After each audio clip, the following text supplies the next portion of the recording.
It's time that we do what we do best. Let's see what we got going on. Hello, hello. Is there anybody out there? 6 people. We are crack-a-lacking. Full house tonight. Full house tonight. Let me know if the audio is sounding good, folks. Let me know if the video is sounding good. Now, if you are a frequent watcher of these live streams, I think we've kind of set a negative tone here. Oh, yo, Jason Morbies, #1. Hello, Jason Morbies.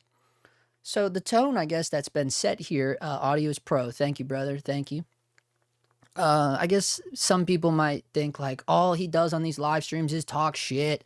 All he does is roast stuff that he doesn't even get to use. He's a hater. And there may be a little bit of truth to that. But today is different regardless if what you believe. And we have this new thing from Core SWX. Do you guys know about Core SWX? It's the Snap Mighty. Here, I'm going to share my screen with you so you can look, because, you know, this live stream is not going to do it a whole lot of justice. So we'll snap back and forth, but I want to show you the promo, Core SWX's promo on this stuff right here. Snap Mighty is what it's called. Yo, Mobin H. Rajabi, where is your contact Zeiss? Those are sold, my friend. Those are long gone, man.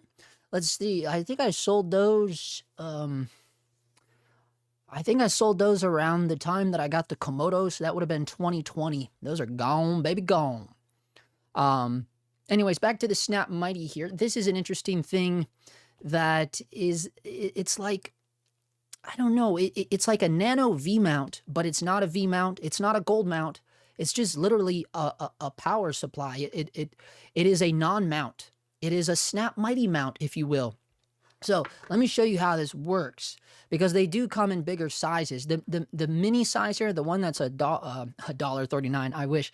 The one that is $139 is the one that I have, and I have put a link to these things in the description below if you want to go do your own research on these things. Let me go on the main webcam here, and I'll show you how this works. So, you know, this is just, now you may have to watch this on the full screen here, because I don't know how well we're going to do this on the live, to be honest with you, but there it is. Right, and it's got 2 D taps on it. It's got a USB-C port, and it has 2 barrel ports, an 8-volt and a 12-volt barrel port. Now check this out, right? This is how tiny it is. Now this one is only a 40, what I think like a 48 or a 49 watt hour. It's got a little button here that you can press, and then you check the power. Yeah, I got the eye focus on, but it does have a 1/4-20 under there. Let me grab this real quick. I'll have to do it manually here. I got to do everything myself nowadays. So see that? There's a 1/4-20 and these little round magnets, and then there's these little electronic ports there. Well, what that means is that you can stack these, right? So you could get 98 watt hour ones. You get more of these 49 watt hour ones, and you just stack them, stack them, stack them. And with these little electronic contacts, you're getting a bigger power supply. Like, it's pretty, you can basically create like a leaning tower of power, right? But even if you just have the one, they come with the little quick release plate that you'll see on the, let me jump to the screen share. See that little quick release plate there? And so you just take it and you, one of them snaps here, just like that. Sorry, I didn't tell you to watch your ears, but hindsight first. Yeah, so then you can just like attach this to the bottom of your rig, and then this still has a 1/4-20 on the bottom, so you can still attach that bitch to a tripod or whatever. It's kind of nifty. It's really interesting. So again, 2 D-tab ports on this, 1 USB-C, 2 barrel ports, but you know, they have different options, and this is what I thought was kind of cool too. Down here, wait, where's the main page on this? Accessories, no, let's go home. Oh, let me go back to screen share real quick. So this is the Core website here. I just want to show you the different flavors and options that these come in. Yeah, check this out. So you can get ones that come with the normal like USB-C to USB-C, or this one you can see comes with a barrel port and a D-tap, right? You see that there? And then they have bigger ones. They have 98, or no, these are not Mighty Snaps. These things are something else. These are just normal. Or these are the same thing. Look at this. This is the same thing. And look, this is a 98 watt hour one. So this is basically like a nano V mount, but now you can just stack them. I don't know. It's a really interesting kind of concept. I want to get you guys' thoughts on it and see, because I mean, even something super tiny, like now this would be ridiculous. This is just what I have to demo here because we're doing the live stream with the A7C2, and I mean, I guess I could have threw this on the FX6, but I don't know. Well, speaking of that, they actually do also, it looks like they're rolling out like adapters for these things too. So you can throw these on a V mount or a gold mount. Like for instance, on my FX6, I have the V mount battery slide. So I guess if you really wanted to, you get these adapters, you know, if you just wanted to start investing in these. The reason why I think this is most interesting is because this is like, you don't have to worry about, hey, what do I invest in? You know, because I made the mistake long ago in the beginning. If we go back to the beginning, I was investing in V mounts, and I wish I would have never done that because gold mount is the way, right? So if you're out there and you have not invested in professional power solutions yet, and you're worried about like, oh, fuck, do I get V mount? And it's a bummer because V mounts actually kind of are the standard for lighting, right? For lights.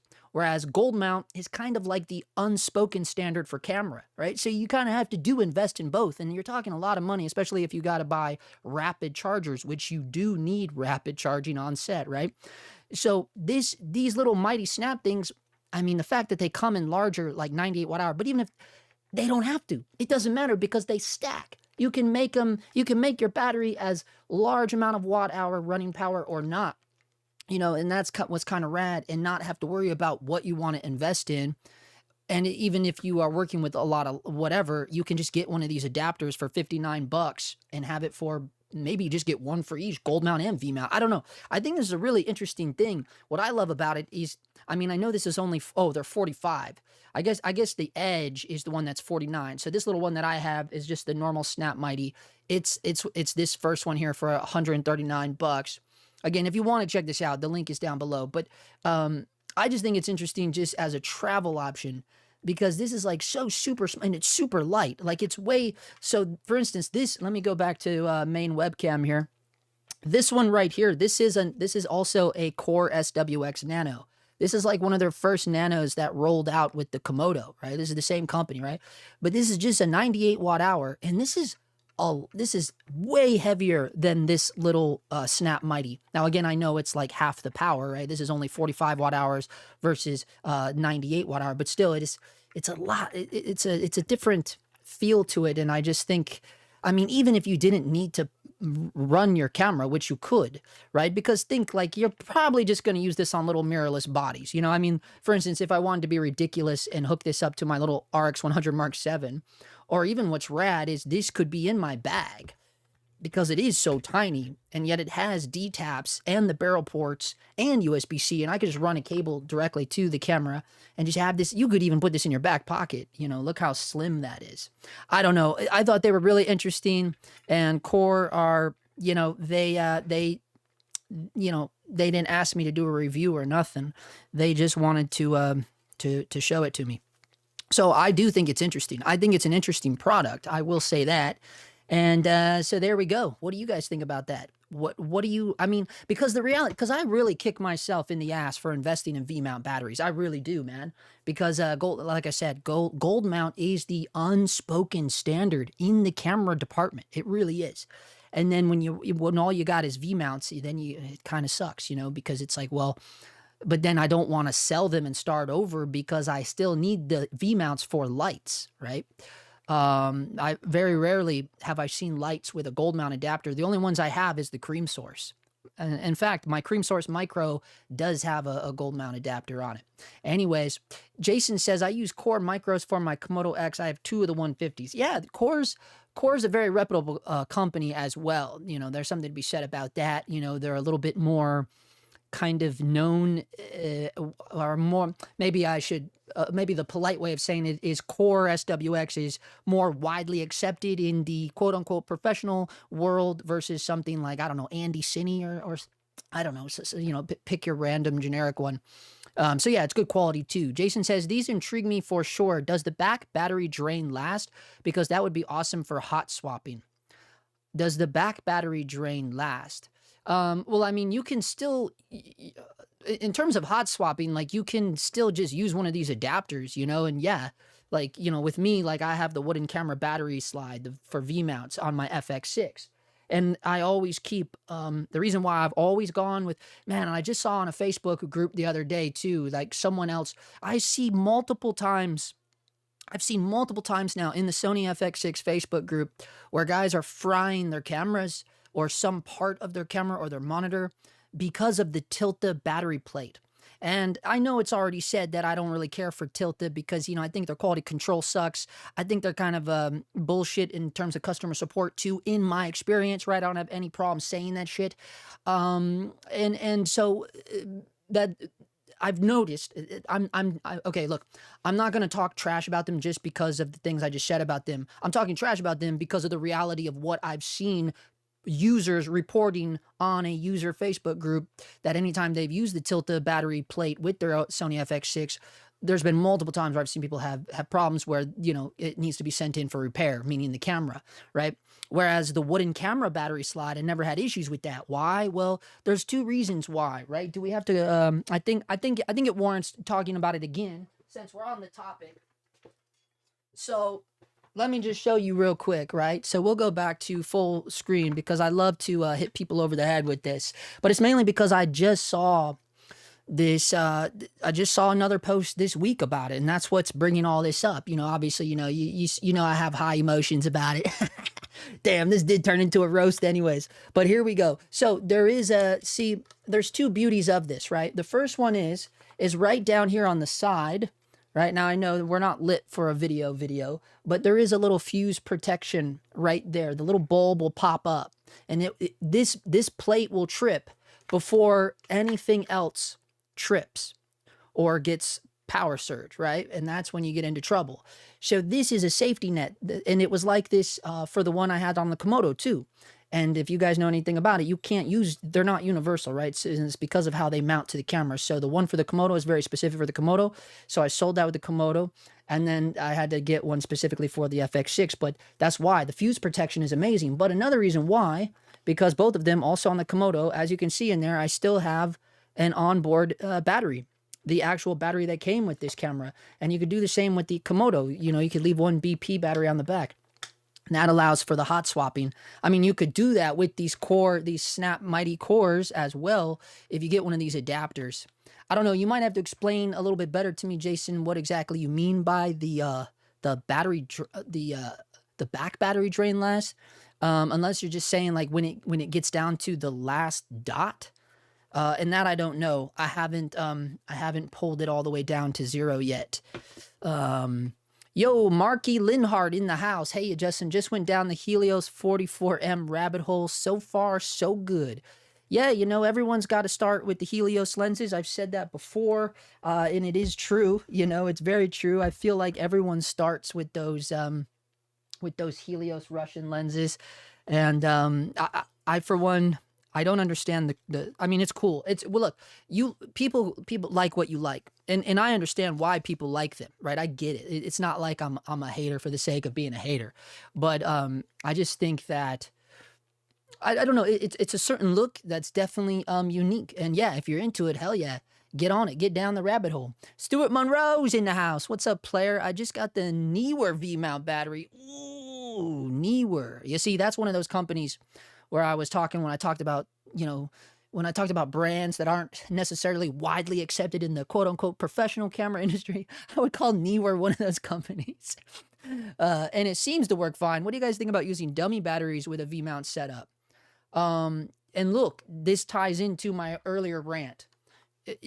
Again, the wooden camera battery slide, because of its built-in surge protection, is the #1 way to go, where you're not going to have issues with, I mean, I run all of my accessories with Sony MPF dummy batteries to DTAP, all of them. My wireless transmitter is a dummy battery. My small HD is a dummy battery. I guess that's the extent of it. So all 2 of them.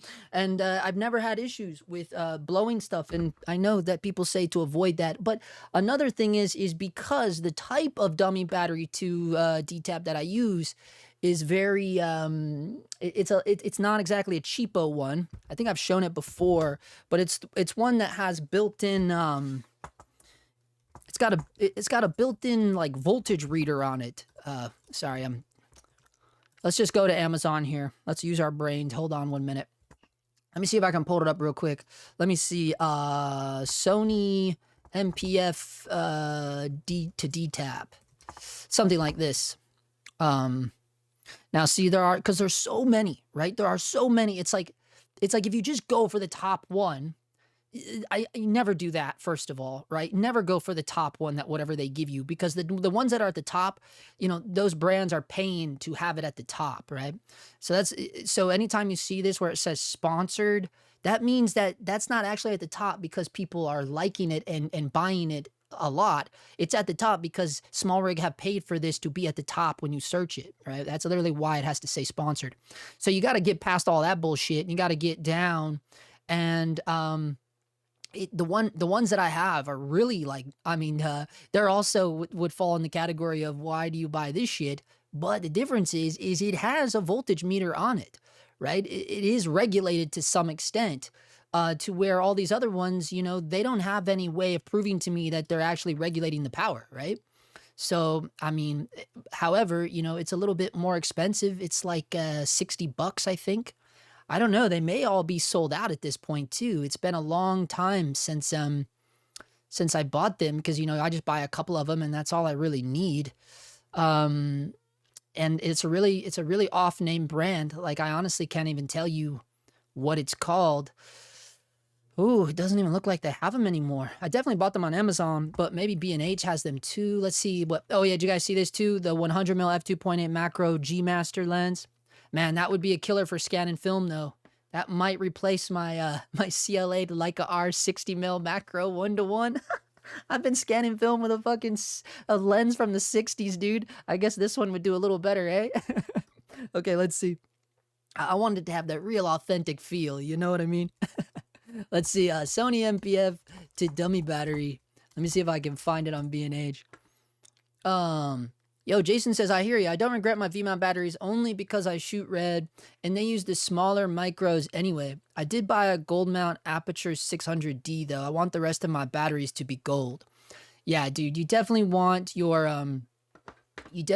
batteries to be, I would say gold mount. Gold mount is the way to go. Gold mount is what you want to be investing in. I think that's the smartest way to do it. Just because it's like no regrets on that one, you know? Whereas V-mount, I have regrets. You know, you're like, I wish I wouldn't have done that.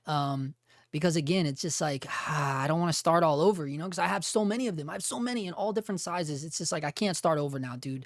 I can't. I refuse to, you know? I refuse to. But maybe one day I will. Yeah, look, you can't find it anywhere. Wow, guys. So you're cooked on that end, as the kids say. Oh, wait, what's this one? Oh, it looks like I think this is the brand Zete. Don't you know about the professional company Zete? What? This is not it. This is weird. First of all, this is only $19, so that's terrifying. But this is crazy. It has a D-tap on it, but it looks like it had a voltage reader on it. That's terrifying though. $19. Stay away. Look away. Look away. Do not buy that shit. No one has the one that I have anymore. It was like $60. Built-in voltage reader. Such a bummer, bro. Let me see if I have it right here though. Let me see. I might have it right here in my little cine bag here. Let me take a little peek. Take a look. It's in a book. Reading Rainbow. Let's see if I have it in here. I'll show you guys the name of it and maybe you can track it down. Here it is. Oh, it is Zete. It is the weird Zete brand. But it just looks pretty normal, you know? It's just all black. But as soon as you plug it in, there's a little lamp here. Damn it, let me pull my own focus here. See, there's a little bulb that lights up and it will tell you, you know, if you're in focus or not. No, it'll tell you if you are good to go, red or green, which I can never tell that anyway, so I can't really look at that. I have to look at this because numbers will come up on here. It's like this is see-through. Anyways, it is the Zete, but it's not that $19 one. I would be nervous of that. Only because like I don't even know what the hell that was. A D-tap built into a dummy battery. That sounds like a recipe for disaster. Anyways, we digress, man. We digress over here. How about light meters? What would you suggest? Oh man, I would suggest what I use all the time. It's right under here because I literally just use. Hey, you want to, oh, guys? Okay, we're gonna have a little session right now. We're gonna talk about light meters because, I'm a huge proponent of EL Zone. I was one of the first people. I pride myself on this, I guess, apparently, because I always talk about it. But no joke, I was one of the first people to demo and showcase the EL Zone with through Small HD because back then I was like a partner with Small HD. I don't know anymore if I am, but I mean, hey, at one time I was. But anyways, so for the longest time, I was really leaning into the EL Zone, and I still do. I love it. EL Zone is great. But what I realized on a shoot, we just wrapped on a little 4-day.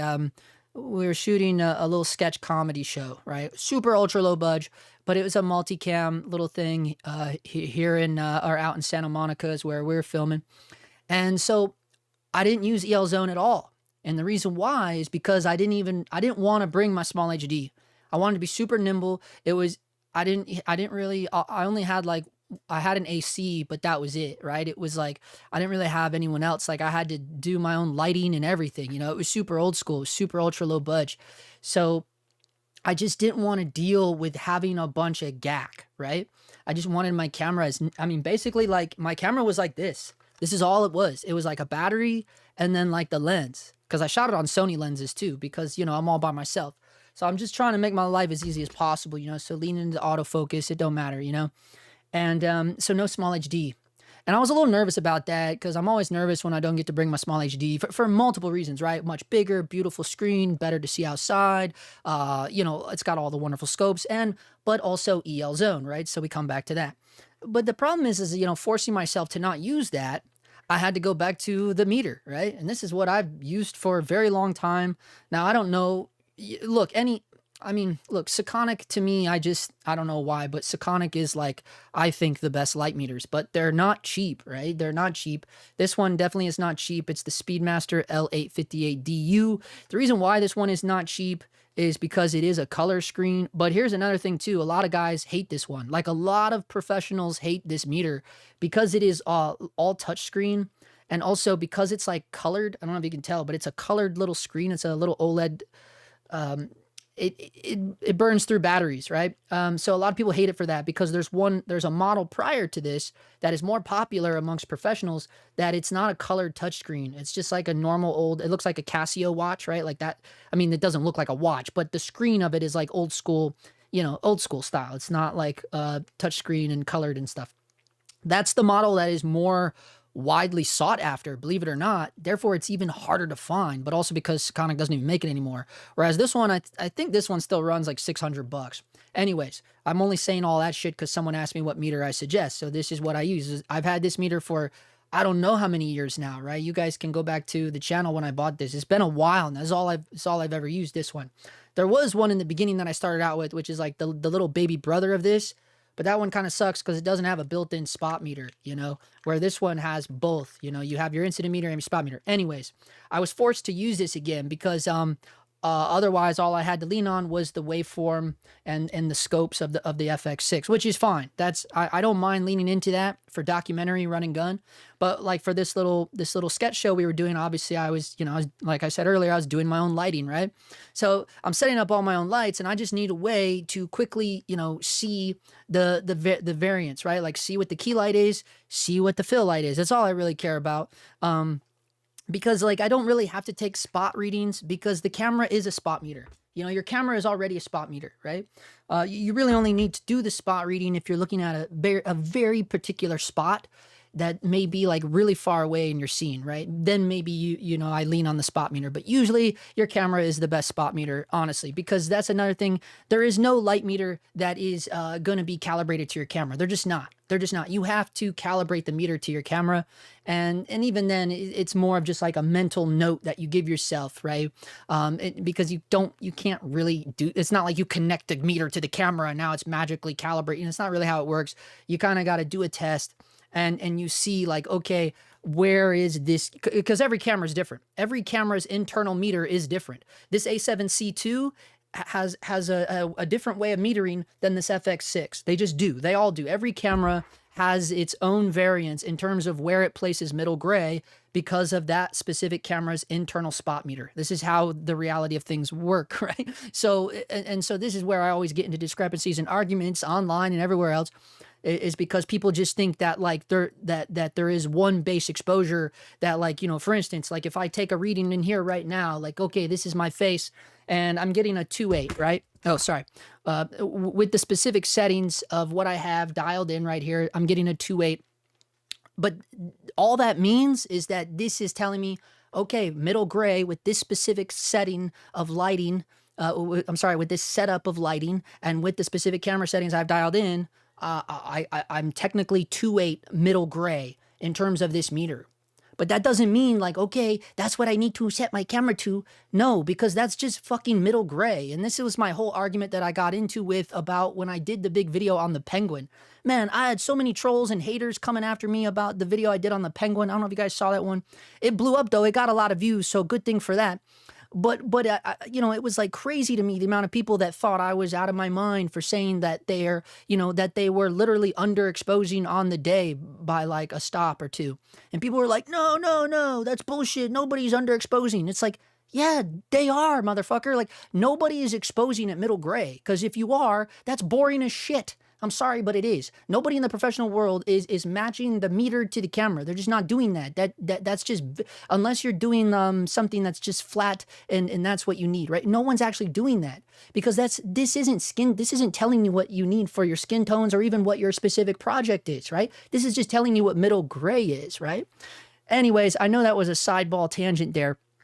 Anyways, to get back to it, of working on that little show of being forced to use the meter again, it just made me feel like, you know what, dude, I miss using the meter, because specifically with the type of deal like that was where I'm all by myself, right? Basically, you know, I had an AC. I mean, there was a crew, but in terms of like having to do my own lighting, I call that all by myself, right? I mean, there were obviously people there to help me set up stands and shit, but I'm still the guy like having to know where all the lights go and shit, right? I had no gaffer, in other words, no key grip, right? None of that shit, right? So when it came down to that, what I noticed was that I had more consistency, and mind you, this is a multicam setup thing, right? So I had way more consistency across the board when I was forced to lean on my meter than I would ever get using the EL zone.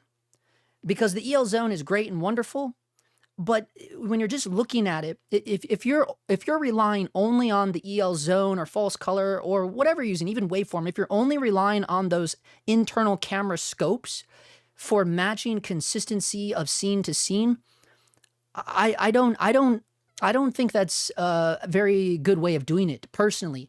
In my experience, when I'm solely relying on the meter, it's just instant to know that my fucking, whatever I'm setting my key light to is like, for instance, like for this right here, if it's a 2.8, and then no matter what I do, right? Okay, you say, okay, we're done here with this setup. Let's go do another setup. I know, like, oh, what do I need to make sure my key was at? Oh, we're doing 2.8. Boom. It's so fucking simple. Versus now, if you're not using the meter and you're like, oh, we got to make sure like this side of the face was like this certain color, or the waveform, the hump should be right. No, what the fuck, man? Like that is like, for a person like me, that can get very convoluted very quickly, right? It's like, this is the way to go, man. This is so simple and fast to just go, boom. Oh yeah, it's a 2.8, we're good. And you don't have to sit there and look at the scopes and be like, what the fuck? You know, it's just, it's not a true way of consistency, in my opinion. Now, I know that that is heavily biased because you guys know I've spent a few years gaffing myself, and that is why I'm so reliant on the meter. But I'm telling you, man, after that little 4-day shoot, and it was like 13-hour days, you know, you're talking about hoofing it all by yourself, doing your own lights and stuff, you know, and it's just like, man, the consistency was just on, dude. It was boom, boom. And why? Because I was forced to use the meter. I had no EL zone to even look at. Now, I was still kind of, you know, checking the waveform because, like I said earlier, the meters are not calibrated to the camera, right? So you do have to kind of see, okay, if the meter's telling me that, for instance, in this example, if the meter is giving me 2.8 as middle gray, I need to make sure and look over at this camera and see what's going on with it, right? And that's why with all of my cameras, I leave them in well, with the Sonys anyways. Sonys have the highlight mode, right? So all I care about is the highlights, because that's with the Sony cameras, that's what I'm metering to, the highlights. And I'm usually pushing them about 2/3 over, right? And it's like, okay, if I'm making sure my highlights are always at plus 2/3, and then with my meter I know, like, okay, my key light's always at the consistent stop, then I know I'm good to go. And you're not going to get any more consistent than that, right? It's like, and it's so quick and simple to do. Versus like having to keep flipping scopes on and off and comparing. And maybe it's just because I'm an idiot, and maybe because I'm a little bit colorblind, and I do struggle with the colors, but here's the reality, man. It doesn't fucking matter if you have the greatest color rendering eyeballs in the world. The reality is, if you look at EL Zone or false color for that matter, although EL Zone is superior, I think we can all agree to that by now. But if you look at them side by, if you start looking at them, you have nuance in your lighting, right? The colors kind of start bleeding together, right? And then you're like, okay, so what part of the face are we gonna go for our consistency of exposure from scene to scene, right? Like, what are we going for here? It's like, no, who the fuck wants to do that? Just get your meter out and go, yes, I told you, we're going for a 2.8 on the key. And then in camera, it can be whatever the fuck we want to do. We can have ND on, we can do whatever we need to do. But the reality is, as long as your key light and your fill light ratios are staying the same, right? You're going to have consistency throughout your whole fucking show or movie or whatever you're doing, And that's like, that's the biggest, to me, like seeing that in action and experiencing and being like, wow, man, the consistency was dead on, especially when I was all by myself. I don't know. To me, I go, well, it's probably because of the meter, right? Like, you know what I mean? Like, it's a no-brainer there. Anyways, let's get back on it here. I'm sorry for the rant, but yeah, we went down a little bit of a light meter rabbit hole. Who cares, man? Who cares, man? Okay. Let's see. Anyways, yeah, so that's the light meter things I suggest there. Deandra Michelle, thanks for that there. Oh, I didn't put the banner on. Oh, shit, guys, the calls are open. I didn't want to leave anybody stranded there. If I can find my phone. I didn't have the calls on this whole time. We might get some questions about that crazy rant. Let's see. Football frequency. Ooh, the Wondering DP says the game is being 2 stops under. He's all over the place. Look, I love Patrick. I was on his Patreon for like 7 years. From the first year I started cinematography and 7 years beyond, man, I was on his Patreon for that long. And yeah, I know all about the framework. It's ingrained in my brain. Look, Patrick is awesome, man. But and why I say he's all over the place, because I love his newest video that he put out, by the way. But he's basically just saying, like, you just need to blast it put every light at 100%, right? And like, I get what he's saying, but yeah, it's just a way of working, right? It's a way of working if that's what you like to do.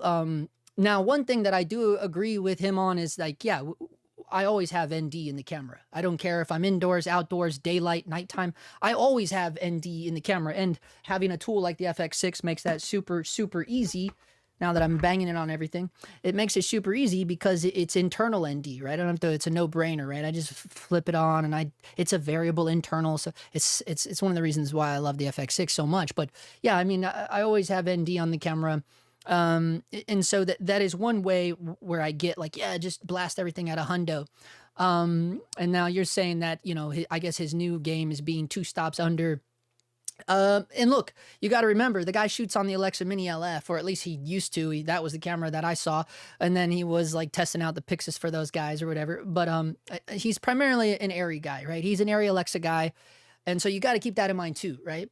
If you're out there with your fucking Pocket 4K and you're trying to do 2 stops under, you're gonna be in trouble. You know what I mean? If I'm out there with my Sony cameras and I'm doing 2 stops under, I'm gonna be in trouble, right? And so then that's something to think of, right? For instance, the Penguin, what was that shot on, the Venice or maybe the Arri, but one of the two, right? I mean, those cameras have way more flexibility and dynamic range than any of these like prosumer cameras that you and I are purchasing, right? You know what I'm saying?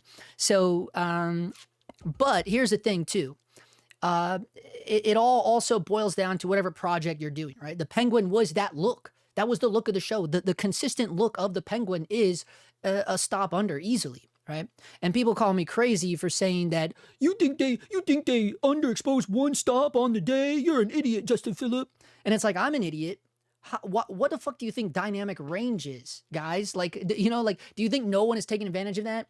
When literally I can pull down a book called the ASC manual, or whatever the fuck it's called, and in there they have a thing called the ISO test, where I did a video on it, taken directly out of the book, by the way, and I guess everyone hated that video too, because no one ever talked about that. But the reality is that that's what everybody in the big Hollywood game is doing.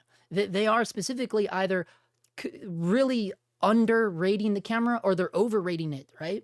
And they find out the look they want through the ISO test. Look, this is a thing that goes back to the film days, the analog days. That's what they would do with different film stocks. They would shoot it at crazy exposures to see like how they wanted the film to look. And now all those guys, that's what they do on digital too, right? It's the same shit, you know? And so that's why I was so like blown away by the amount of people that were so pissed about me for making this crazy claim that they were underexposing for the Penguin. And I'm just like, wow, people are in the fucking weeds, man. You know what I mean? And they think I'm the fucking idiot. They think I'm the moron. And that's fine. That's great. That's good for me. And you know, clearly even guys like Patrick, I guess, apparently is also talking about, you know, 2 stops under. Yeah, man, that's what it's about, man. But it boils down to the look of the show. Right? Because not every show is going to be 1 or 2 stops under like the Penguin or the Batman, right? It's just not, right? It's just not. You know, go look in like even something like Black Rabbit, you know, very different variants there, you know, very low con, you know, it's every, and then imagine if you're going to go fucking shoot for the Today Show or some bullshit. Now you're going to be going the opposite way. You understand what I'm saying? So it's just, it really boils down. You have to honor the project that you are working on, honor the project that you're shooting. You know, someone had that comment for me on one of my most recent long form video where they said, Justin, how come every time I watch a video of yours, it looks like you shot it on a 90s video camera? You know, it's just like, bro, dude, what the fuck? Because that's the way I wanted it to look, right? That's the way I wanted it to look. And then like, it looks like you shot it on a cheap Sony camera. I'm like, that's because I did, motherfucker. I shot the whole video on the A7C II. How much cheaper of a Sony camera can you get? But it's crazy to me to think that like, why are other okay, here's the thing, right? Like if we're all artists, quote unquote, right? And I have a strong feeling about that, right? I don't think it's anyone's job to label themselves an artist. It's the audience's job to decide if someone's an artist or not. That's just the reality of it. And that's literally how people blow up on Instagram or anywhere else, right? Because someone that matters in the art world puts them, up on a pedestal, and that's literally how it happens, man. That's literally how it fucking happens. Even back to the olden days of street photographers, right? If someone in Magnum recognized someone else that was badass, that's all it took, right? If someone that's already recognized as an artist tells other people that you're an artist, now all of a sudden you're an artist, right? That's just how it is. That is what. But regardless of all that, if we're artists, right? Why are other artists attacking another artist? Okay, one artist attacks another artist. In this example, they attack me, right? And they're saying like, oh, all of his shit looks like a video camera or something, or whatever. First of all, what the fuck does that even mean, right? Yes, everything we have is a fucking video camera, right? It's a camera with the capability of video. It's a goddamn video camera. But regardless, like, we know what they're saying, right? But in my head, I'm like, why is that their sole purpose, right? Like, is that what artists should be doing? Like fucking critiquing other artists' work? Well, no, you're not an artist anymore, motherfucker. You're now a critic, right? Like, if you're critiquing other people's work, you are not a fucking artist, right? That's just how I see it, right? Because artists don't sit around doing that. They don't have fucking time to do that. They're like too busy doing their own fucking art. Like, they're being the real deal. They're not sitting around critiquing everybody's shit. And it's not to say they're not consuming other shit, because we all are consuming. But the difference is just because you don't like something doesn't mean you have to go out of your way to tell someone you don't like it. Because the reality is that does nothing, right? Just telling someone that they suck, that does nothing, right? You have to tell them why you feel that way, right? That is what's called positive criticism, right? So if you're going to give a note, you have to learn how to give a note, right? Like, that in itself is an art, right? Otherwise, you're just a fucking pile of shit. You know what I mean? And it never gets, whatever you're trying to convey, whatever you're trying to say, it's not going to land on anyone's ears, right? And and what I told this person is, I'm like, look, everything I put out on YouTube, I'm not trying to make it look like goddamn Roger Deakins shot it. Sometimes I'm focusing on goddamn story too, motherfucker. You know what I mean? Like, have you ever thought about that? Have you ever thought about story? We are in the world of filmmaking, are we not? All of you want to call yourselves filmmakers. Well, why the fuck isn't anyone talking about the story, right? Because where I come from, that's what filmmaking is. Well, that's what it should be about. It should be about the story, right? It should be about the scripts. But no one's fucking talking about that. Why? Well, because they don't have any experience in it. Damn, boy. We said we weren't going to roast tonight, and we roasted. The calls are open, bitches. The calls are open. No, no, no. They definitely underexposed. I did a recreation for Shot Deck, and I had to underexpose. Yes, see, thank you. Deandra Michelle is in the house, ladies and gentlemen. Belle Schwartz, yes, they are. They fix it in post. Yes, they are. Stuart Monroe, what is Condor Blue's reputation as a company and brand? What is the quality of their products like? I just noticed the same blue cables on AliExpress. Are they just putting their name on generic cables? Plus, their prices of their cables are twice as much as everybody else. Look, guys, I have my own, look. I have my own discrepancy about how I feel about Condor Blue, okay? I think we all know that. Look, Condor Blue, the owner of Condor Blue is also one of the co-owners of Crater, okay? And Crater are my sworn enemy.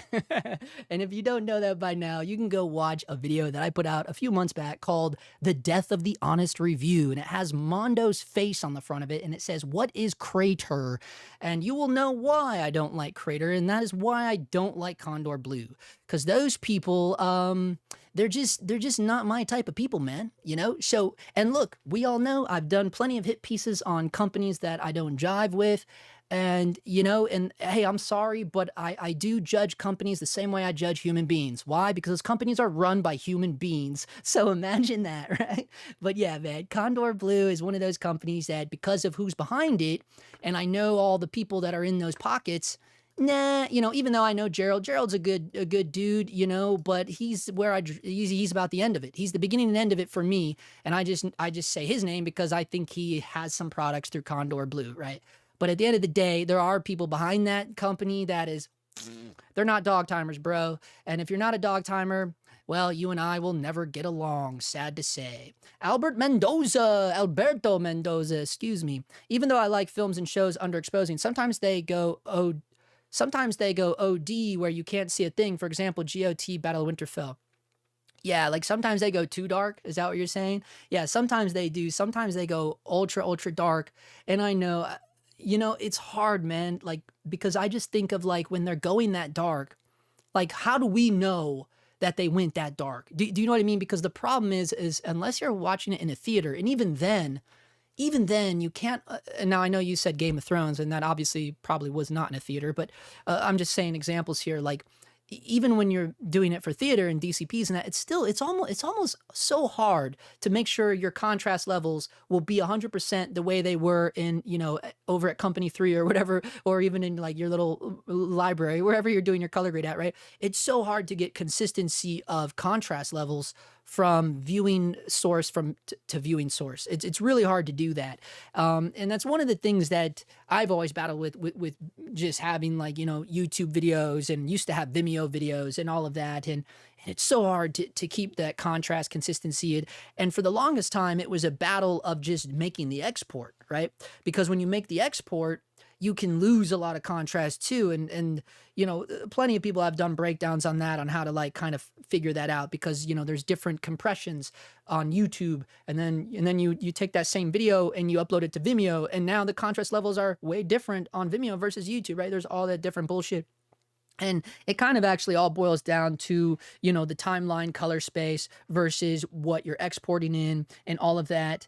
The easiest turnaround that I did in regards to that is I just grade. I set my timeline color space to Rec 709A, and then I export it with the gamma tag Rec 709A. Like I color grade to the Rec 709A, because I know like there's a lot of people that recommend a different way of doing it and then exporting as a 709A, and I still had problems with that. The only way I knew how to keep the contrast level the same exact way it looks when I'm color grading it is to just color grade to the Rec 709A.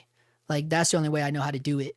And I know that's kind of offshoot, but I just thought of that because of the you know, we're talking about, you know, that's the way I view it. And the only way I say all that in regards to answering Alberto is because, like, if we're watching something on our television and it's like really dark, and it's like, well, you gotta watch it in pure darkness, right? So then I'll run around turning off all the lights, right? And then you're like, oh, this is how it's supposed to be, you know, because it is, you know, you got to think they're color grading in a completely dark room, you know, so it's like, but I know there was a show, I think there was a show called Dark. I think there is a show called Dark, and that was dark. I mean, it was dark. And it's just a coincidence that I don't think it's a coincidence, but it was clearly a choice that it shot dark. Did you guys ever see this? Speaking of Wandering DP, he did a breakdown on this. The show's gnarly. I don't really care for the content of what it is, but it is. Let's see if we can find some good examples in here. There's some points where, and it's like interiors, like day interiors, where it just goes completely. Now this is going against everything I'm telling you, because this doesn't look very abnormal for what we have today. But again, this could also be contrast levels of, you know, through monitors and screen record. This is pretty, I mean, look, this is a slick looking show though. You know, it's badass, right? It is a good one. You can see why someone like, you know, Patrick would break this show down. I think it's a foreign show too. I forget where, it might be like Switzerland, or I don't know what it is, but wow, none of these are really what the image I have in my mind of the few episodes that I watched was just the beginning. I only watched the first few episodes. I couldn't get into it. It just wasn't my kind of show. But the ones that I have in my head, it was pretty dark. You know, now we're getting into something, you know, this is almost kind of like Hereditary a little bit, looking like and again, this could be an issue with the television we had at the time that I was watching on. It was much darker than this. Like the blacks were pure black. So I don't know if it's a problem with the images uploaded to IMDb and then viewing it through the computer. And I can only imagine what it looks like on your guys' end, but here we're getting somewhere, right? I mean, this is a day exterior. Right? This is wild. Pretty gnarly show. I mean, this just gives you an idea. I mean, here you go. Talk about no eye light, barely. It looks like they did put a beadboard on the ground. It looks like she's staring right into a beadboard. This is a wild show though, right? You see what I'm saying? Like, this is pretty gnarly here. Look at this. This is great. You know, but then it like jumps. Uh-oh, here we go. We got a caller. Someone coming for me. Here we go. George Monroe Photography. Oh. To accept, press 1. To send a voicemail, press... Hello, you're on the air. Oh, there's a delay. No, thank you for letting me know about that, because I was going to order some of their cables and they're so expensive here, so I just wasn't sure what they were like. That was all. I mean, get whatever you want, you know, like, I would say. No, I'm not going to support them. I just wanted to know what they were like. That was all. Yeah. I mean, there's plenty of options out there for DTAP. Look, I mean, the thing is like, before, you know, I was subjected to things and found out certain things. I mean, I have Condor blue cables. There's nothing wrong with the shit. You know what I mean? It's just cables. You know what I mean? Yeah. No, that's all right. I just wanted to, I put up that website to your dummy company, not dummy company, the dummy battery company you were talking about as well. What, you found it? Yeah, their website. Yeah, it's got a link to, if you go back into one of the comments, there's a link to all their dummy batteries that they make as well. So. Oh, got you. All right, man. All right. I hate hearing my voice on TV. Well, you got to turn it down, bro.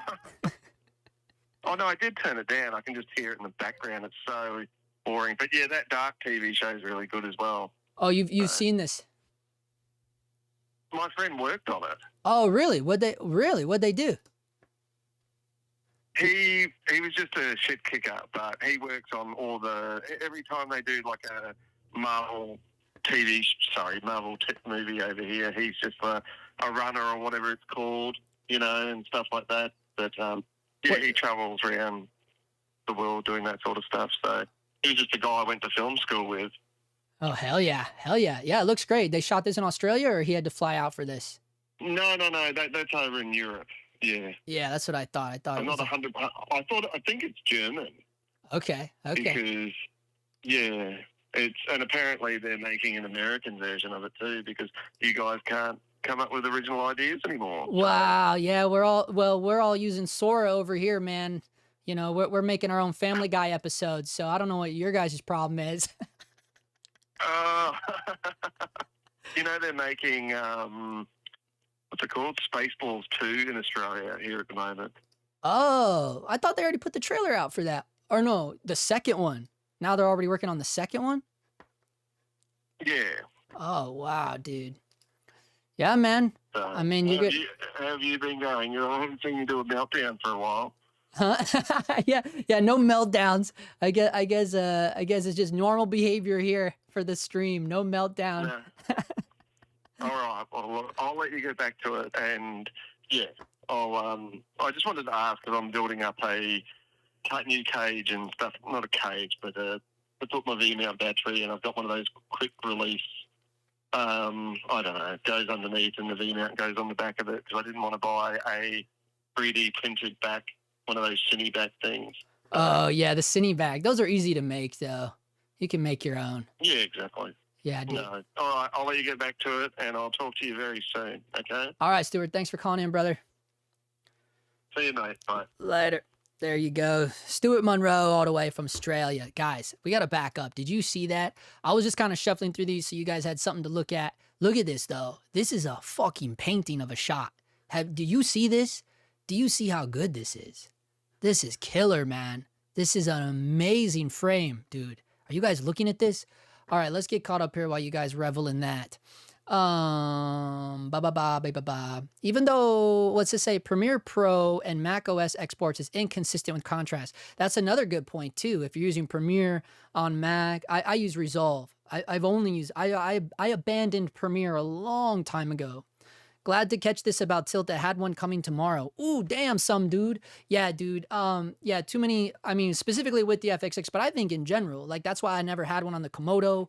Especially with the Komodo with the SDI issues in the beginning, it was just too risky, and having that surge protection, again, wooden camera, very reputable company, I mean, it's a no-brainer for me. Jason Morbies says, I ordered one thing from Condor Blue because DJI sucks ass when they designed the Focus Pro mount system. Yeah, I think DJI are kind of hurting, man. I think they're hurting a little bit.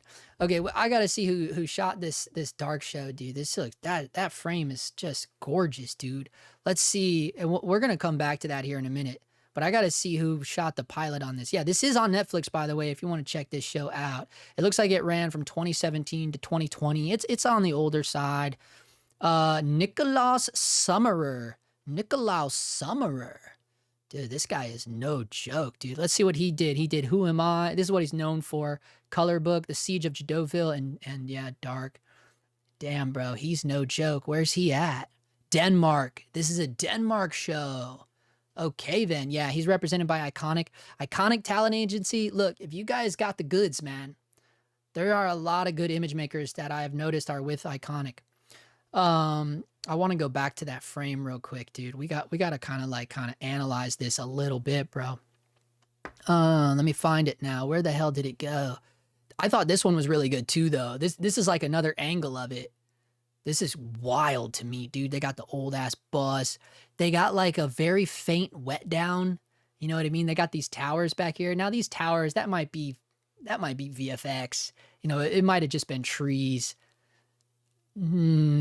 Probably, maybe. Hopefully not, though. Like, hopefully not. Hopefully this is real, like in terms of like those smokestacks being back there. But that might be too old. Those might be gone nowadays. They might have had to put those in later on in post. Let's see what we got, dude. This one right here. This is gorgeous, man. Just look at this.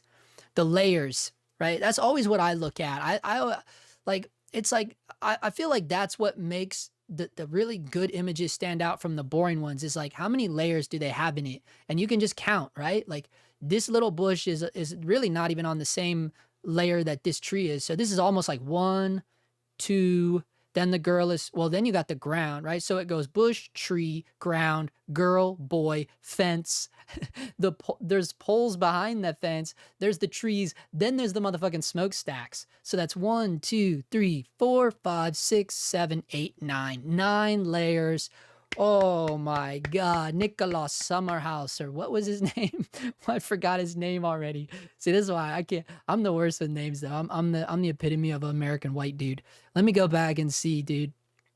Dude, I have to try to remember this. He might have, maybe he got interviewed on Wandering DP. I don't know. Nicholas Summerer. Wow, dude, amazing stuff, dude.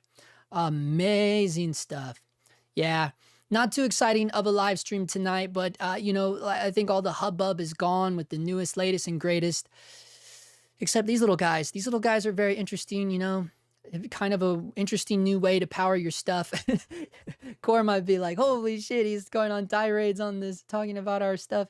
But no, nothing. I don't really have anything negative to say about Core SWX. I mean, I really don't. I've been using their shit since the Komodo days. I have their little, I recently just picked up their little dual charger thing. It takes forever, but it's just for the nanos, so it's fine just to have it chilling in the office or whatever. But these mighty snaps are rad, and you can power these with anything. You can just plug a USB-C into the, so that USB-C port on it works both ways. You can charge it or, you know, get power from it. So that's kind of nice. And it charges pretty fast too. I will say that. I mean, it's only 45 watt hours, but I might be interested in one of these 98 watt hours, because now you basically have a nano that's stackable. That's pretty nuts. Oh, Jason Morbies, if you're still out there, is that what you meant? Like when one is getting low, can you just walk up and snap another one on? 100%. Look, these ones are a little bit more legit. They got a locking mechanism. So they connect with magnetics. It's pretty strong magnets. And then through these electronic wires, they like transfer the data and the power. And then I guess, I'm not sure how it transfers the power. It's got to be through these little data things, huh? I'm not sure how it works, dude. But it is pretty nuts. You could just like keep stacking on. By the end of your shoot, your tripod's tilted back because you put so many on the back of your camera. Oh shit. I mean, that is kind of genius if like you didn't have a way to hot swap. Is that what you were talking about? I guess I'm so ingrained into hot swapping the batteries that I just never like ran without the ability to hot swap. But now that I'm looking at this, you're like, damn, you would never have to hot swap. I should probably change the title of the video. You never have to worry about hot swapping ever again. Like this is just like, we're losing power, snap, snap it on. That's crazy. But speaking of that though, that's another reason why I like having the camera battery inside, because when the big battery dies, your take isn't ruined. Like it's just going to jump to the onboard camera battery, you know, and it's going to keep going. So that's kind of the beauty of it too. Stuart Monroe says, which one of those are you using? I have the, just the very basic one, the 45 watt hour. I'm really just using it with the little A7C2. And just kind of like, honestly, as like just in my everyday carry bag, because you can power everything off of it. It's even got barrel ports on it. I just have this little one right here. So I put links to these guys in the description of this video, but this is $139. I mean, but I mean, yeah, it's got barrel ports, which is kind of cool, man. I mean, honestly, that is how I power my small HD. Oh, I should have mentioned that. So I have a couple different dummy batteries. So that one that I showed you, that's like a dummy battery to detap, that's specifically what I use on my transmitter. What I use for my small HD is different. What I use for my small HD is a barrel port. So it would work with these too. It's still a dummy battery, but it goes to barrel port instead of detap. Oh, I don't think I have it in here right now. Wait, do I? Wait, yeah, I do. Is this it right here? One of these. Oh, no, I don't have it. I don't have it. But one of them is, yeah, it goes to barrel. And honestly, that is a little bit, I don't know. This just might be like myth too, like urban myth. I don't know how much safer barrel port versus detap is. But for me, for some reason, like, I just feel like it's a little, I don't know. That's probably just a myth though. I probably just made that up. I don't know why I ever thought that, but something in me is telling me that I would rather run to barrel port rather than detap. But I don't know. I don't think there's really a difference. But what's cool is that really opens up the amount of ports you have, you know, because now you have 8-volt barrel, 12-volt barrel, USB-C, and 2 detaps. There's the one on the side, right? You have 2 detaps on this thing. And again, it's so friggin' tiny. Like if I wanted to, I I could take the little plate. So this is how it works. They give you the plate. Let me go full screen here.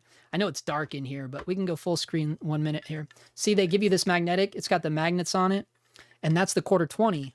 So you just, you just mount that to the bottom of the camera. Damn, let me see. I don't have any tools over here right now. Let me see. I'll just do it by hand real quick, and we'll see. I should have prepared better for this. I don't have my screwdriver in here. But I'll just like very slowly do this with my amazing strength. Look how strong I am. Strong man. Look at that. So yeah, it's kind of funny, right? And then you take it, right? And so here it is. And then it just, boom, snaps on the bottom. Look at that. Look at that. Now it's just going to power my little... Dude, this thing would power the RX 100 forever. That's hilarious. Yeah, that's kind of funny.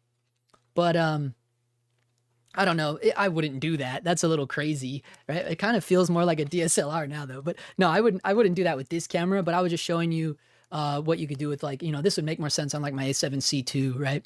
But I'm doing the stream with that, so I can't show you that. But I don't know. I think it's interesting. And then imagine like when that starts getting low, and then if you had another one, you just snap it onto the bottom. You just keep, and then you never lose power. It's pretty nuts. And then you're probably wondering like, well, what do you do when you go to tripod? Because I was too, but they have quarter 20 on there. So your tripod plate just goes right into that quarter 20. That's literally on the backs of the batteries. It's right there on the batteries. So it is kind of interesting. Like it's a really wild kind of idea and design. And again, the reason why I'm such a fan of it is because of, you don't have to worry about investing one. I mean, here's the thing. You're still going to have to like figure out like gold mount, V mount. And if you're asking me, gold mount all day long, right? But if you wanted something, a more unique travel option, right? This is an amazing travel option, honestly. It's kind of interesting, but it also is kind of an interesting thing to go if you were like, hey, I'm not going to do gold mount or V mount. But again, when you're getting into the world of like different systems and things, certainly with lights, you're going to have to figure it out eventually. Like, unless they completely convert the world and everyone goes with Snap Mighty. I don't know if that's how it'll be, but, yo, my filter brother, Jason's still here. He says, I found a full set of some Tiffin filters on eBay that I had to snag up, a full set of black fog and night fog. Ooh, each set just a bit over the full price of one filter. Aren't those the new ones? Black fog and night fog is their new ones, isn't it? Yeah, I think so, bro. I think these are their newest filters. These are like their newest edition. Yeah, dude, these are the new ones, right? Hold up. Yeah, right here, black fog. Yeah, these are new. Like fairly new. I think these came out like last year or something. Yeah, dude. I was kind of interested in these too. New black fog filters. So let's see. Tiffin's really good at like sharing. Wow, this is wild. Oh, look, that was the LA River. Let's see if they have like actual like side by sides. Usually Tiffin's like, oh, come on, bro. Come on. Where's the video at? They probably make you go watch their YouTube channel. No thanks. Get out of here, dude. Mari Yamamura. Night fog gives the skin almost a see-through porcelain-like quality and adds a subdued dusk feel to the whole image. Wow. That's interesting. Yeah, here it is, I guess. Night fog during the day. Interesting. Should we turn this up? Wait, how come I can't hear anything? Yo, I can't hear anything, bro. Oh no, it's their YouTube video. I hope they don't flag me now. It's probably muted though.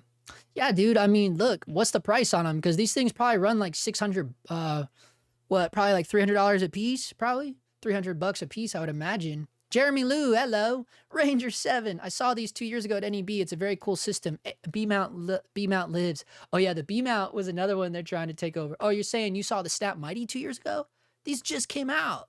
They were showing these at NEB 2 years ago. Wow, they sat on these for a long time. What up, Jemmy Lou? Jason Morbies. Yeah, man, at that price, it was worth testing them out. I'm sure I can find use for them. What was the price of them? What were they going for? Each set just a bit over the full price. Oh, just a bit over. Yeah, nah, dude. Like if you're gonna buy filters used, you want to get like a used price, like a real used price. Like at least like I don't know, because I mean, unless it's just a normal screw-on filter, but like square filters get the most damage done to them. Like the corners will get nicked, they get scratched. Like square filters, I call those real filters. They definitely get damaged more than like normal generic screw-on filters, you know? So like it's hard to find good used filters. It's in my experience, because I bought a lot of used filters, and yeah, they almost always have little nicks on the sides and shit. Yeah, wow. 2 years ago they were dropping these, huh? Did you pick some up, Ranger 7? Have you been using these? Because it's really novel idea, dude. Like I'm really kind of, it's cool. It's cool to me. And Core were like, yo, you want to check this out? So, but you know, I'm not gonna do a whole video about it, but you know, we can talk about it. Around $500 for a full set of 5 and another set of 6. $500. Wait. Okay. $500 for the whole set? Well, that's different, dude. Hold up. Watch. Tiffin fog filter. Because they're usually, when I say 300 a piece, I mean like a piece, dude. Like I'm saying like 300 for each piece of glass. Look, dude, 480, dude. This is how much they are per filter. You're saying you couldn't get the whole set? No, dude, that is a good deal, bro. That is an amazing good deal. This is what they sell per filter, bro. This isn't for a set of filters. This is what they literally charge for one piece of glass. So yeah, dude, if they're out there somewhere for the whole set, no, dude, that's insane. Because plus these are the newer ones. Yeah, dude, around $5 for a full set of 5. Yeah. Core had them like 2 years ago. I think it was a prototype, but it was only available for Hollywood testing first. Yeah, that makes sense. Yeah, because they just dropped these. Jason says, I dropped $1,000 though. Oh, so you bought both sets. So you just bought both sets? Bro, you're not going to use both sets. I don't think you're going to need both. I don't think you would need a black fog and a night fog, but maybe. I mean, you know what it is? You know what it is. You know what it is, bro. Black fog versus night fog. I'll tell you what it is. It's a black pro mist versus a normal pro mist. That's all it is, right? So normal night fog is without the black mist. Then black fog, that's like basically a pro mist now. Like that's what it is. So that's why I say like I think it's more of like what you would honestly use for taste, right? Like me, I actually do prefer the white mist over the black mists, but I have both. And look, I just told you you're not going to use both. So maybe you will. What the fuck do I know? Well, I just think like to have both in a fog filter, that's where I feel like it's a little redundant. Like for me, like I would prefer to have like a set of black pro mist and then like a set of night fogs, right? So then I have the kind of black diffusion, but then I have the night fog that's not like black specks, because that's all it is. They just put like black specks in the glass, you know what I'm saying? But look, you know, you might be really big into fog filters, and you're like, I need someone, and all it is that the black, any of them that say black, that just means they have the black specs, which means it's just gonna have a little bit more contrast to it versus filters that don't say black in it. You know what I'm saying? Like, so black Pro Mist has a little bit more contrast than normal Pro Mist, and black satin has more contrast than regular satin, right? It's all the same shit. Anyways. Oh, you think it's a bit pricey? You think 139 is it? Yeah, that's what I didn't know, because I was trying to think like, But you know, it's a V mount. It's essentially, you know, you gotta think of it in price of like V mount batteries, right? So like if you just look at like the price of a nano V, now I know it's here, you know, the downside is these are only 40. Where'd it go? These are only 45 watt hours. Let's see what they charge for the 98 watt hour, because this would be like, oh, so it's $295 for the 98 watt hour. So yeah, that is quite a bit more than a normal nano V mount. Let's see, what do they charge? Well, no, I don't know though. This one, oh, that's a 150. Okay. So for their normal V98s, they charge 228, same company. And yeah, it's not that much more expensive than their normal V mounts. I don't know. I kind of like the idea of the 45 watt hours for like the little cameras though, you know, because dude, a 98 watt hour nano V mount, dude, that will run my A7C II for hours, dude, hours.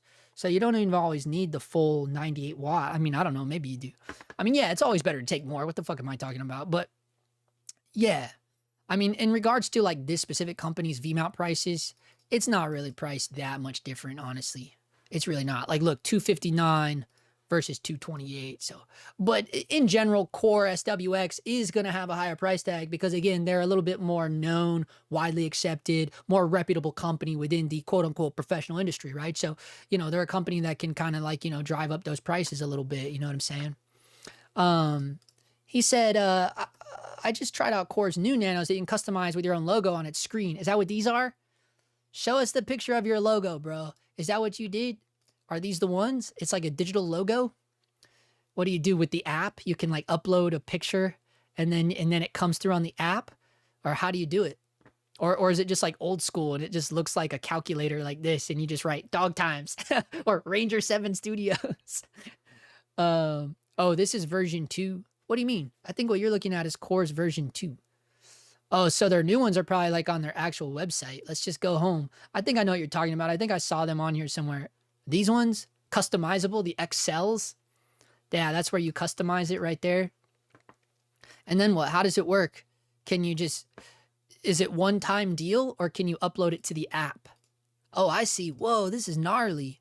Scott, I like that. Runtime. That's a nice big runtime readout on that. I like that, dude. That's nice for like the fucking sketch shows, like multicam shows. That's cool to have that. But then look at this. Color ID displays your unique logo. Oh, it is. You can upload it. So you can change this, right? It's like you do it in the app. You just upload a photo. That's hilarious. That's kind of cool. Is that how it works? You just upload it? The Color ID OLED monitor protected by Gorilla Glass. Ooh. Displays real-time runtime and percentage, updating every 5 seconds for accurate monitoring. Personalize each pack with one of 5 color themes or upload a custom logo via the Color ID logo generator for streamlined asset tracking and branded startup screens. Wow. Okay. Holy shit, dude. That's nuts. Assign your logos via USB. Weird. So you like import your logo like kind of how you import LUTs into your camera, huh? Wow. Okay. Seamless communication with SM bus. I don't know what all that shit means, bro. It's going beyond my bandwidth now, dude. Yeah, these are cool. 255, but this is a 150 watt hour. 150 watt hour, 255. That's a good price for what these are. Now, these are cool. These are cool. These are cool. I think I would get it in gold mount though, if they offer it. That's funny, dude. I'm too indecisive on the new ones like these, so I wanted to try both. No, I get you, dude. Yeah, I mean, like I said, you will use both. I don't know why I said that, dude. Everybody has white and black filters. I don't know why I said that. I think just me specifically, like if it's one type of filter, specifically what we're talking about here, fog, I would pick one or the other, right? Because I'm just like that. But if you like them that much, then yeah, you would just want one for each. You want one that's high contrast, one that's low contrast. And that's why you would get the normal one and the black one. Whereas me, the way my brain works a little bit, like, I don't know though, I do have both black satin and white satin. So I can't really talk either, so it don't matter. I mean the XL, that's the one. Yeah, you tested these? Wow, these are good ones. Yeah, these are good, right? I mean a battery's a battery, right? But this is pretty rad. Core SW6, what's up, Watt Charles? Core SWX is fire. Yeah, they got nice stuff, dude. They're really well known. They got really cool shit. That's what we were talking about. If you just dropped in here, Charles, we're talking about the Mighty Snap.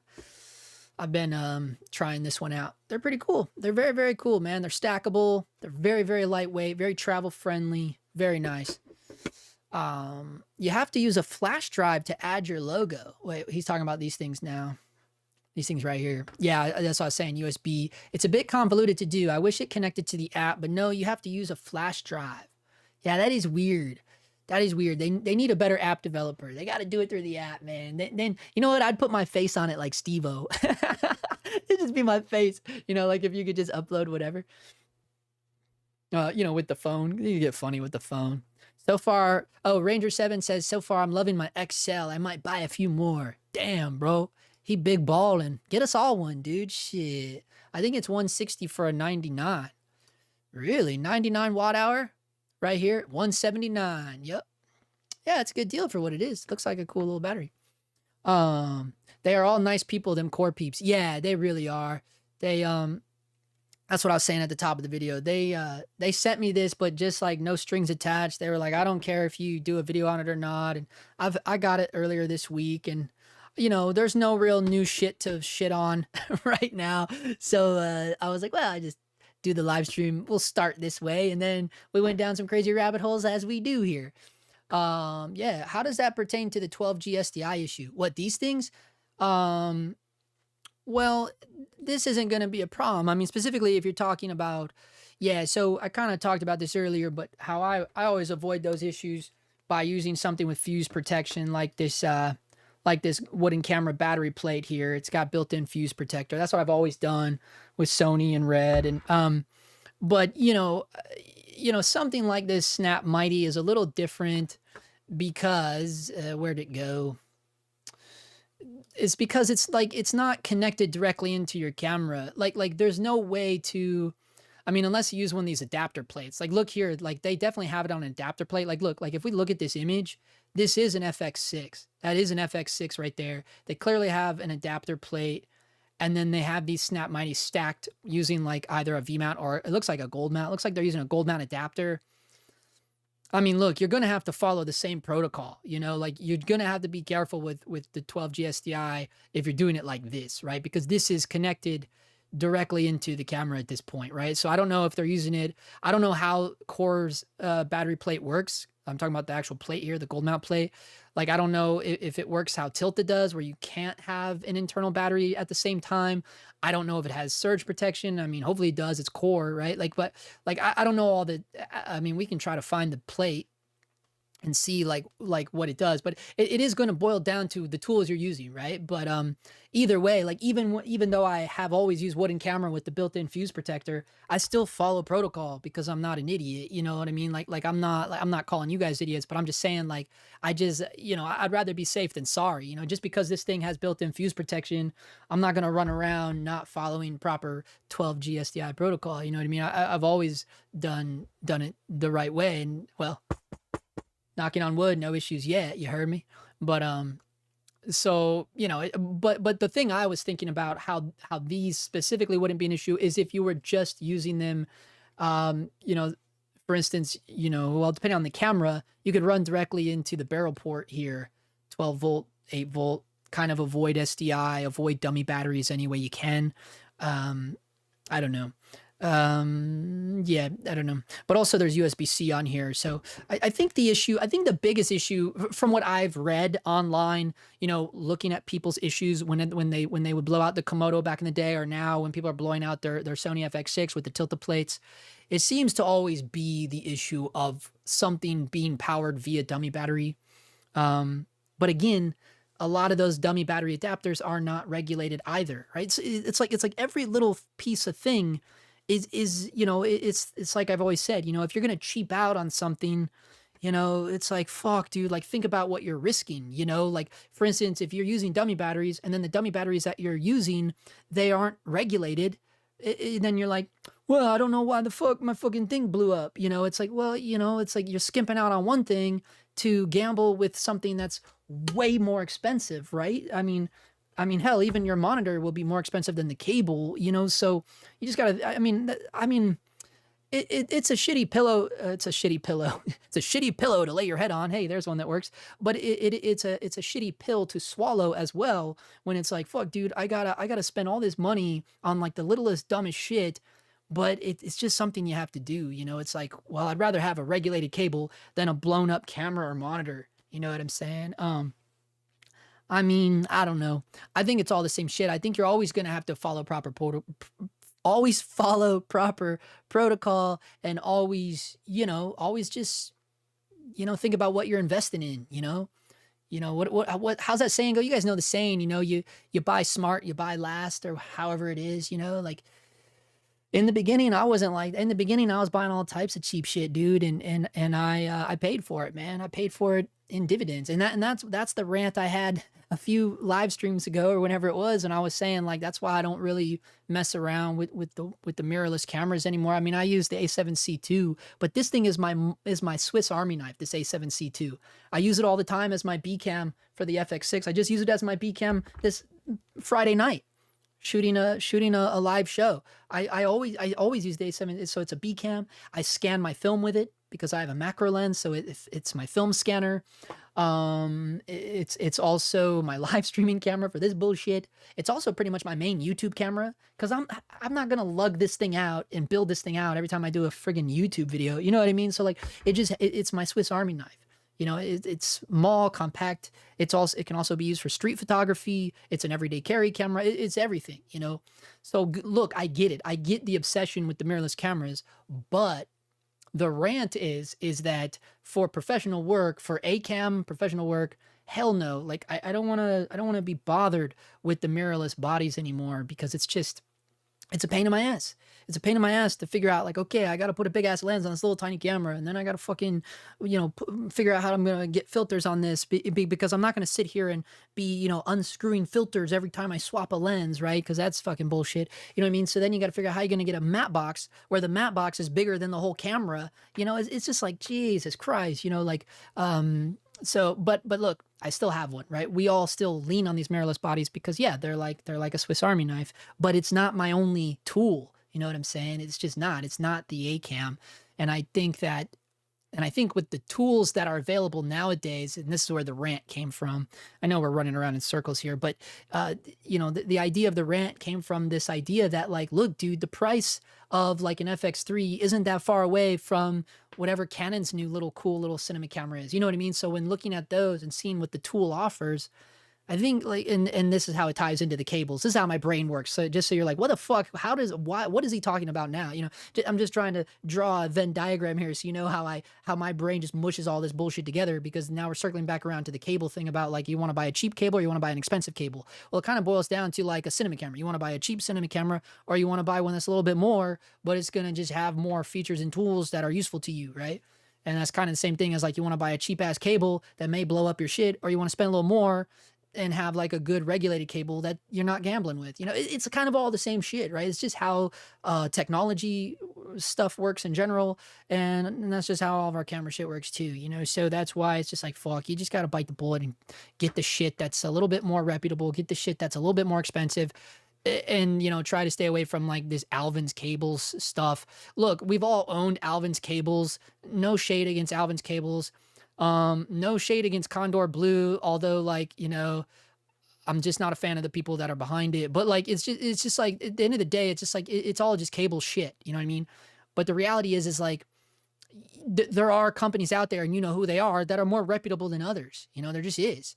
Like for instance, this Core SWX, a little bit more reputable. They're a little bit more, again, in the quote unquote professional camera industry, right? And I put it in air quotes because, people always give me a hard time about it, but I don't know. It is what it is, but there's an abundance of these like cheap generic cables, and this is just dangerous. It just is. It's dangerous because it's like, this is the shit that we're using, that we're gambling on to power everything.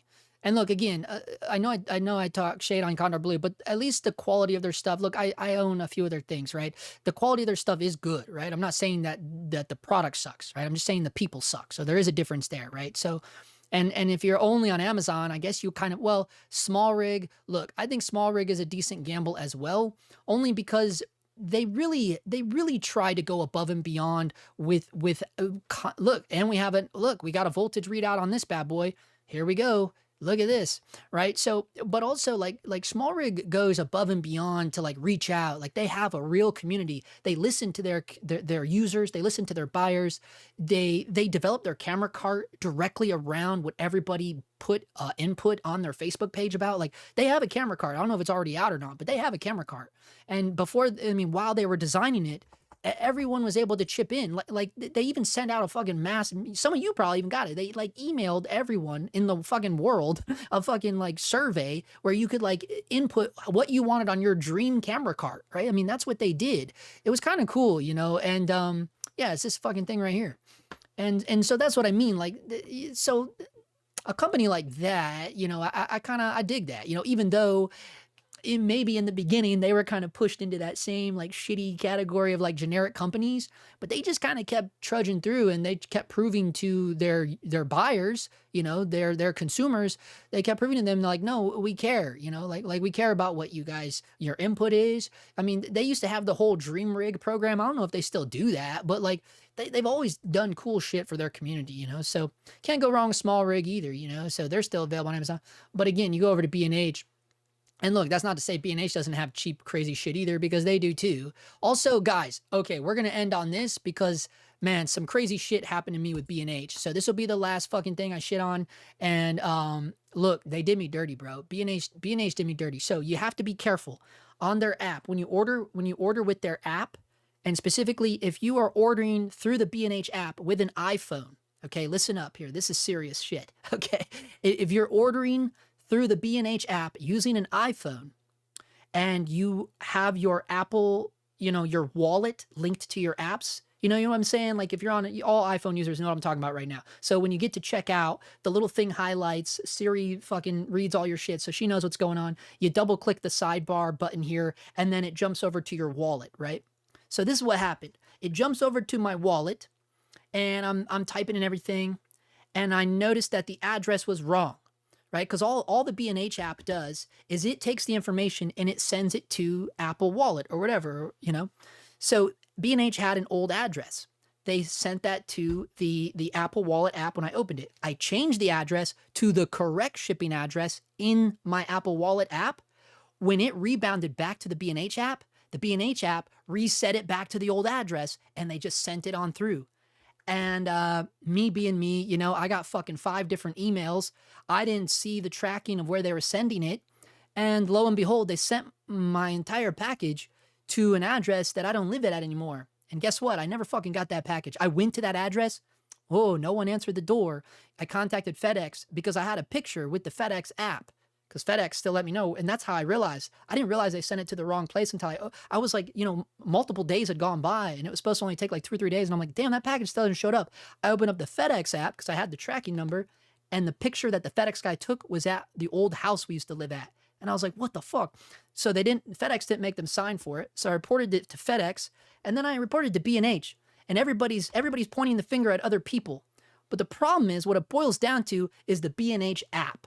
That's what you want to avoid. So if you're purchasing anything through B&H with an iPhone and you use your Apple Wallet, you either better go in there and make sure you have no old addresses in both your Apple Wallet and your B&H app, right? You only have one address in those things, one shipping address.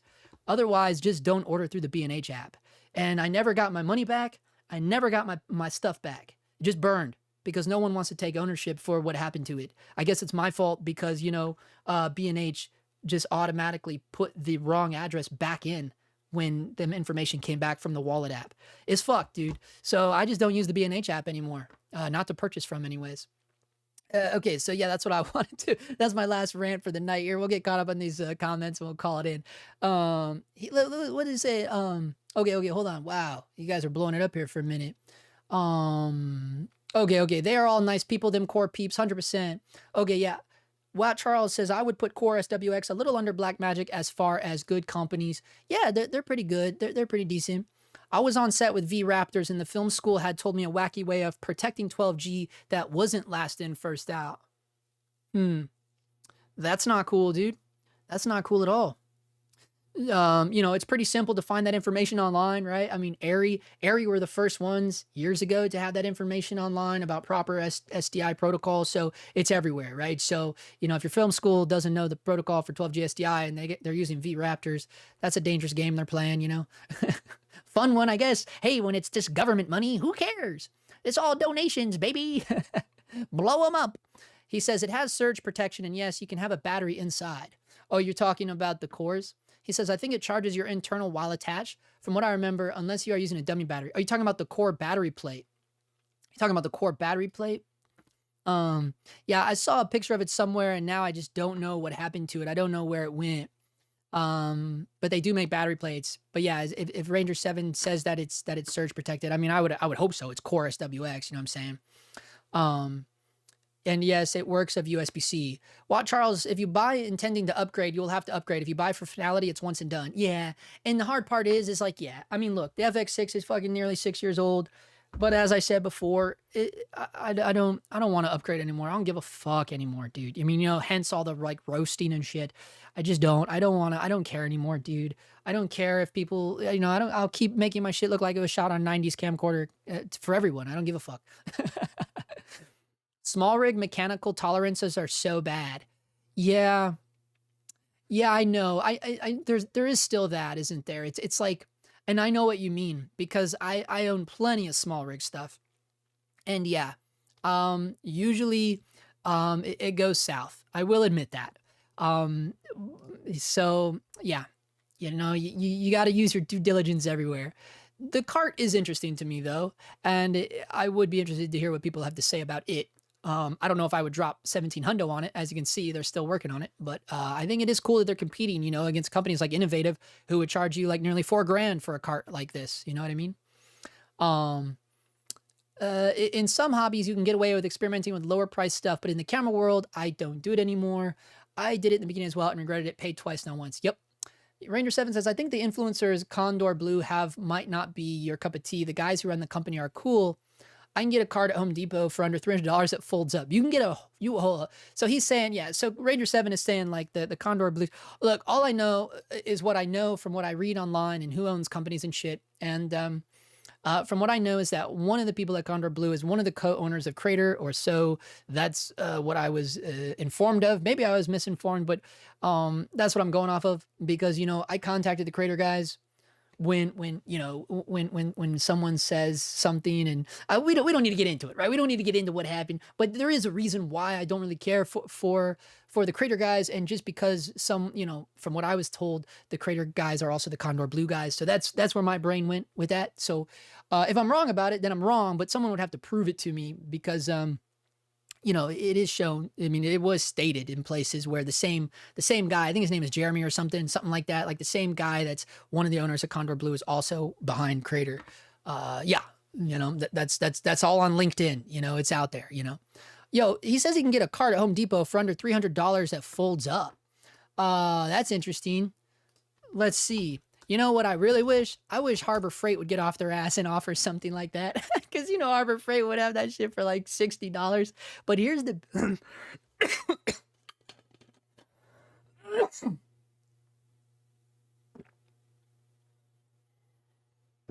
well...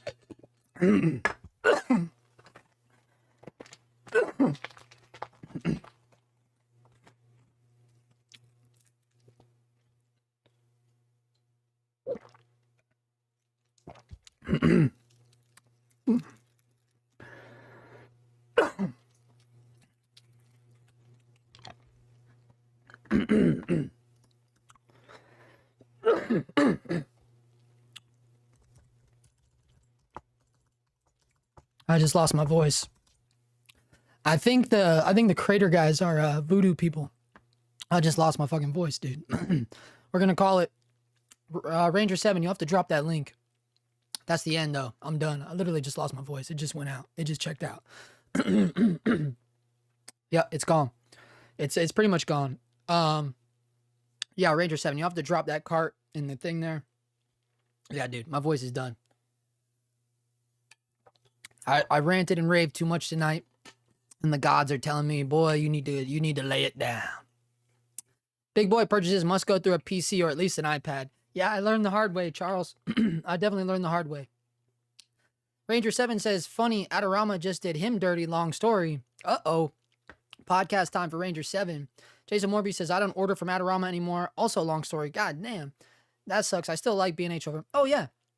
I still would order from B&H, but like Charles was saying, I'd only order from the actual website.